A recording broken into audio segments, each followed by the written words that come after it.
A greve dos Correios, a informação do repórter Thiago Muniz, áudio e vídeo aqui no Jornal da Manhã. Bom dia, Thiago.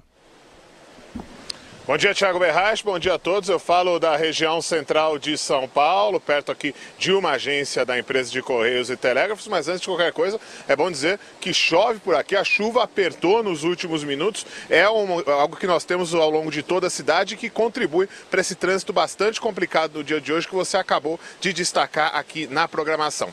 A greve dos Correios continua em quase todos os estados depois da última rodada de negociações. Patrões e funcionários se sentaram à mesa de mediação ontem e a empresa encaminhou uma nova proposta. A discussão girou em torno das propostas de revogação de suspensão das férias até dezembro deste ano e a manutenção do plano de saúde e negociação dos dias parados. Os funcionários dos Correios dizem que também entraram em greve por uma ameaça de privatização da empresa de Correios e Telégrafos. Isso até depois foi negado, isso foi dito no começo do ano, uma possibilidade aventada pelo ministro da Ciência e Comunicações, Gilberto Kassab, mas aí depois o presidente dos Correios, Guilherme Campos, falou que isso por enquanto não está no mapa. De qualquer maneira, eles falam que é um fator que ajudou a motivar a greve.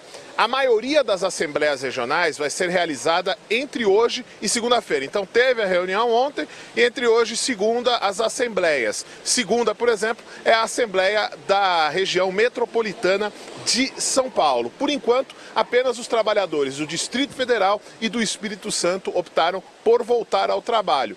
É uma paralisação parcial de acordo com os Correios. Essa agência, de onde eu falo agora aqui no centro de São Paulo, ela não abriu ainda, abre às 9. Eu perguntei aqui para as pessoas que moram perto como é que está o funcionamento dela. Elas dizem que está funcionando normalmente, que a maioria das pessoas aqui está recebendo as suas correspondências sem grande alteração. Até o momento, de acordo com os Correios, a paralisação acarreta um potencial de perda de aproximadamente 6,5 milhões de reais aos cofres da estatal e os Correios dizem ainda que nos últimos 2 anos a empresa apresentou prejuízos que somam aproximadamente 4 bilhões de reais, sendo que 65% desse total correspondem à despesa de pessoal. Então, os Correios dizem que atravessam uma situação financeiramente difícil e a empresa aí tem que negociar também com os trabalhadores que cruzaram os braços. Uma rápida menção, só falando de greve, nós não temos greve no metrô, nos trens, tudo normal nos transportes públicos na manhã de hoje. Houve a Assembleia dos Metroviários ontem, eles decidiram não deflagrar nenhum tipo de greve, o transporte está normal na manhã de hoje. Nós voltamos ao estúdio. Já imaginou se tivesse greve do metrô hoje com essa chuva? Só faltava essa. Agora, em relação aos Correios, professor, é inaceitável, né? Porque é um serviço essencial, por mais que hoje a tecnologia esteja substituindo a carta, o papel, mas são coisas que precisam ser enviadas, não tem jeito. Como o Thiago informou, nos últimos 2 anos o prejuízo foi de 4 bilhões. 4 bilhões. É muita coisa. É muita coisa, tal. É o exemplo do que o PT fez. Veja o fundo de pensão Postales dos funcionários. O PT destruiu o fundo de pensão.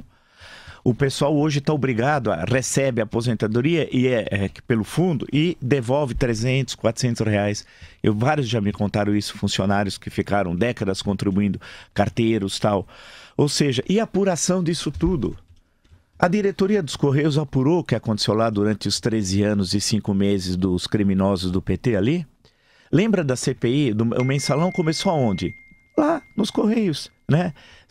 Inclusive levou o nome da CPMI, levou o nome de CPMI dos Correios, Maurício Marinho, de lá também.